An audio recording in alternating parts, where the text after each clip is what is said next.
สืบสานพระราชดำริถึง 28 กุมภาพันธ์นี้เข้าบอลเตรียมมันแบบสะใจวันนี้ชมกันดูกันแบบสุดๆที่ที่จุดด่างทั่วประเทศกับทูชั่นทั้งจากคอมพิวเตอร์ทั้งและสมาร์ทโฟนชมบิ๊กแมตช์สูงสุด5 คู่ต่อสัปดาห์และยังสามารถชมย้อนหลังได้ถึง10 คู่ต่อสัปดาห์ไม่พลาดแมตช์ดังอีกต่อไปทูชั่นอินเทอร์เน็ตทีวี350 บาทต่อเดือนเท่านั้นสนใจสมัครฟรีเลยเอากับทูชั่นอินเทอร์เน็ตทีวีFacebook.com/tuitions วันดีๆเกิดขึ้นได้ทุกวันเชื่อมต่อความสุขได้มากกว่าทำสิ่งดีๆได้มากกว่าใช้ชีวิตสถานีต่อไปทองหล่อ next station ทองหล่อให้คุณได้มากกว่า Mitsubishi Mirage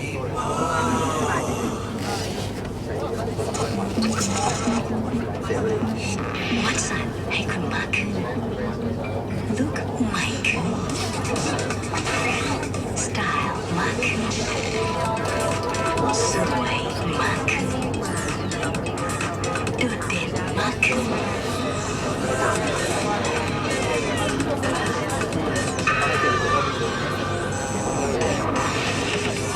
สวยดูดีได้ไม่รู้จบที่วัดสัน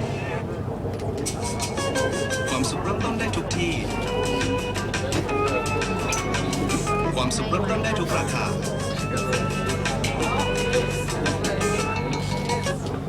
ทองหล่อเปิดตัว11โครงการใหม่ที่ไลฟ์แสนสนิทไลฟ์คัมส์โฮมเริ่มต้น9 แสนเก้าหมื่นบาท17 กุมภาพันธ์นี้ที่ Royal Paragon Mall สยามพารากอน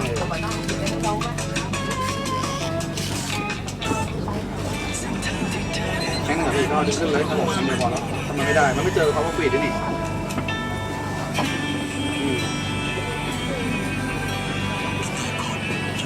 ผมคุยเขาเล่าคุยกับเจ้าของฟองแล้วตอนกลับบ้านบอกว่ายังไงที่ฟองวันนี้ป่วยแล้วเราก็ไม่เจอนะแค่โอเคเลยก็ใกล้หมดแล้วอีกประมาณชั่วโมงนึงเดี๋ยว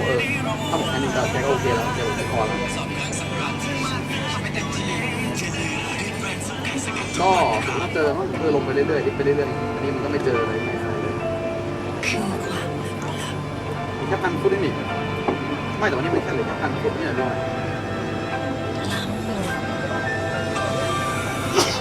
น่าค้นหายิ่งมองครับยิ่งน่าหลงไหล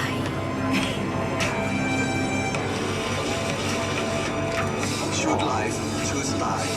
ไหนที่เป็นคุณมีเทรนดี้มีแคนวัสลีนเมนเฟสวอชเผยผิวดูกระจ่างใสจนเห็นได้ให้คุณร่วมลุ้นรถมอเตอร์ไซค์ในฝันสัปดาห์ละ1 คันและรางวัลไม่ได้อยู่เขาบอกส่ง SMS BM ตามเลขที่ใบเสร็จที่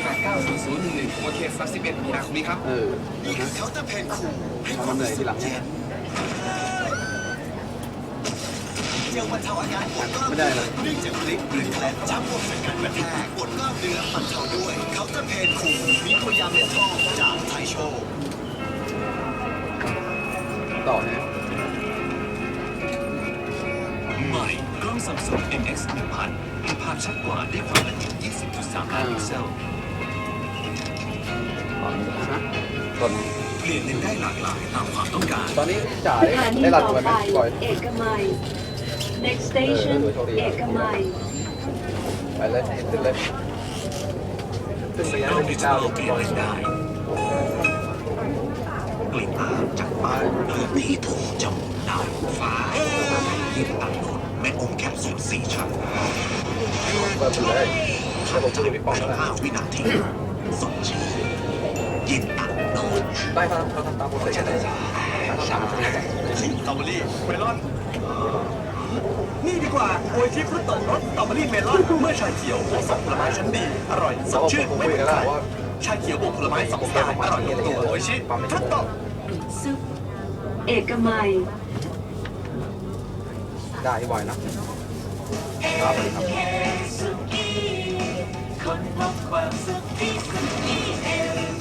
คนพบความสุขร่วมกันที่ MK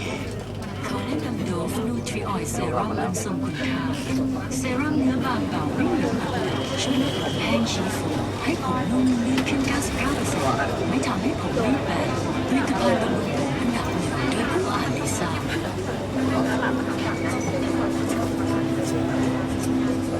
บ้านน่าจะรับบ้านเรา พบกับ3โครงการใหม่ที่คอนโดคัมปัสรีสอร์ทก่อนกันวันละครั้ง ให้กำลังใจ ให้ความอ่อนโยน ให้ความผูกพันกอดเพื่อสร้างภูมิคุ้มกันทางใจให้ครอบครัว Black Moss วิตามินไบโอซีเป็นละเม็ดวิตามินซีจากออสเตรเลีย ใช้ในรายที่ขาดวิตามินซี ขั้นแรกช่วยลดเลือนจุดด่างดำด้วยเซรั่ม สถานีต่อไปพระโขนง next station พระโขนง ทำไมอ่ะจะชอบนอนเหรอ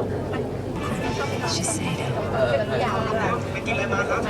มีซูชิซาบะเทมปุระแซลมอนเบคอนยูซาบะไข่ลูกชิ้นฮอกไกโดโอเด้งเนื้อสไลด์หมูสไลด์แล้วก็ยังกินกุ้งกินสลัดกินหมูเต้าหู้ปลาปลาหมึกสดๆกุ้งชุบเป็ดขนมปังแคลิฟอร์เนียมากิไข่ฟาดองทองไข่บอลลูนบาบากิแฟนซีฟิชบอลด้าล้วนปูชิคุวาร่าโคชิราตะกี้ซูชิไข่กุ้ง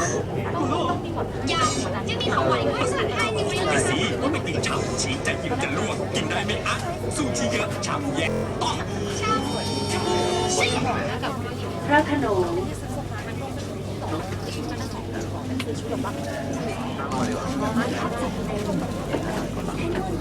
เดี๋ยวก็หลับตอนนี้มันเป็นแล้ว